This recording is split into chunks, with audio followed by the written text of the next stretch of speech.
নমস্কার বন্ধুরা, simple life with প্রতিমা অন্য একটি ব্লগে স্বাগতম জানাচ্ছি। আশা করি তোমরা সবাই ভালো আছো আর আমরাও ভালো আছি। সকাল সকাল হরলিক্স আর মুড়ির লাড্ডু দিয়ে খেয়ে নিলাম আমি আর মনার সাথে চিপসও খেয়েছিল।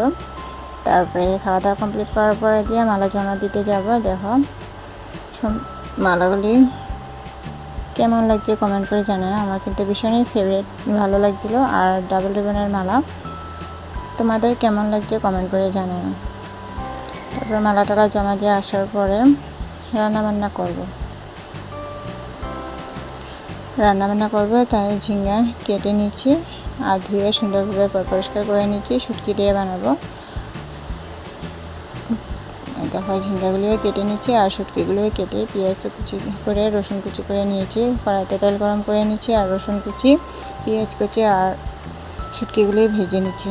তারপরে ঝিঙ্গাগুলি দিয়ে দিচ্ছি। ঝিঙ্গাগুলো নুন, হলুদ, জিরা গুঁড়া, লঙ্কার গুঁড়া এইসব ভালোভাবে দিয়ে শুটকিগুলি দিয়ে ভালোভাবে তরকারি রেডি হয়ে গেছে। তারপরে কড়াইতে তেল গরম করে নিচ্ছি, টমেটোগুলি ভালোভাবে ভেজে নিচ্ছি। তারপর ডিম একটা ফাটাই দিয়ে দিচ্ছি, নুন, হলুদ, জিরা গুঁড়া এসব দিয়ে ভালোভাবে। আর ডিম টমেটো রেডি হয়ে গেছে। তারপরে দুপুরে খাওয়া দাওয়া আজকে শুটকির তরকারি আর টমেটো দিয়ে ডিম নিয়ে আসছিল দুপুরের খাওয়া দাওয়া। দুপুরে খাওয়া দাওয়া কমপ্লিট করে নিলাম। তারপরে ভিডিওটি ভালো লাগলে লাইক কমেন্ট আর শেয়ার করে দিই। আজকের জন্য টাটা।